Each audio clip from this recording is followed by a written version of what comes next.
mateys. Yes, I'm wearing an eye patch. I can't really do this whole book review in pirate speak because I'm not fluent in pirate speak, but I figured that this would make up for that, and hopefully I'll not knock anything over because I'm wearing an eye patch during this video. So as you might have guessed, the theme of this video is pirates, because coming soon is International Talk Like a Pirate Day, matey, which was actually created by Dave Barry, and tomorrow, Friday, the 19th, at Southwest Library, we're doing a pirate scavenger hunt for teens, and if you want to dress up like a pirate or talk like a pirate or get a pirate name, come over and find some pirate swag at the library. But I pulled some young adult books and one adult book that deal with pirates. Now, I have to do the caveat, pirates in real life were not like Johnny Depp in Pirates of the Caribbean. They probably did not wear eyeliner or mumble a lot while simultaneously saving the world and being a good person. Pirates were generally pretty nasty. So, just, you know, it's a romanticized thing, I guess. But the first three that I'm going to show you, I can't count with this on either, are books with female leads, female pirates. There are actually a lot of women pirates back when piracy was like a career option. So the first one is Pirates!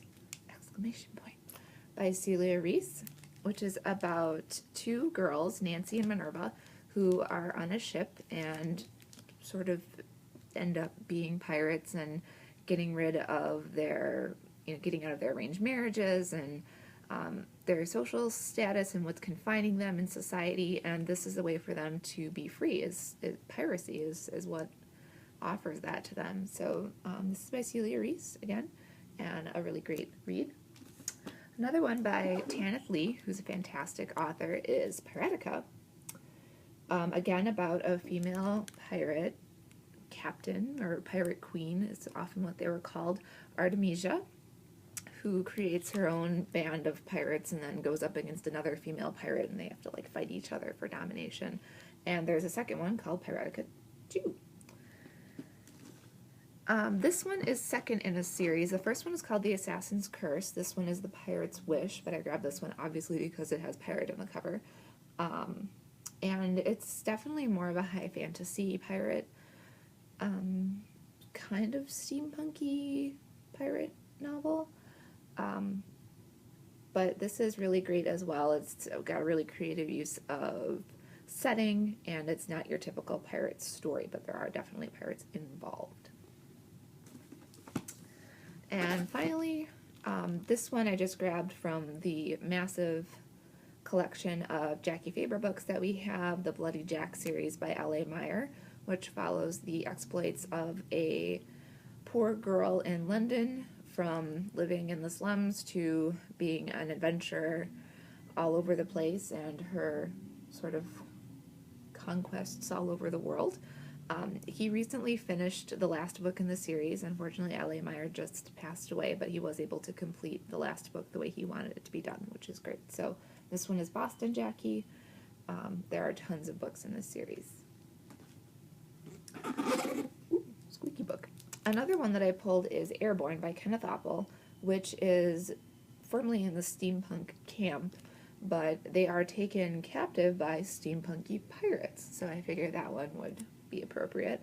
It's an excellent novel. I love it. It was, as you can see, a Prince Honor book, and yeah, making sure that was the honor, and it's just fantastic. It's a quick read. Airborne obviously is a pun on being in the air, but also the main character of the book was actually born on a dirigible, so he was actually airborne, and them trying to survive being captured by pirates in a dirigible.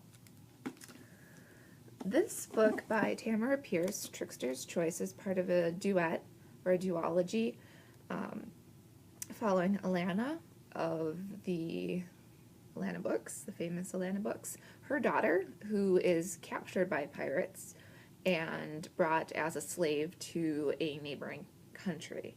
And so the piracy isn't like a huge part of it, but it does drive the action. And these two books, this one, Trickster's Choice, and then Trickster's Queen, are both fantastic books, as usual, from the wonderful Tamara Pierce.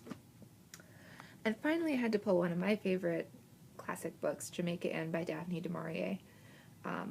I would say this is almost kind of like reverse piracy because they're not on the ocean.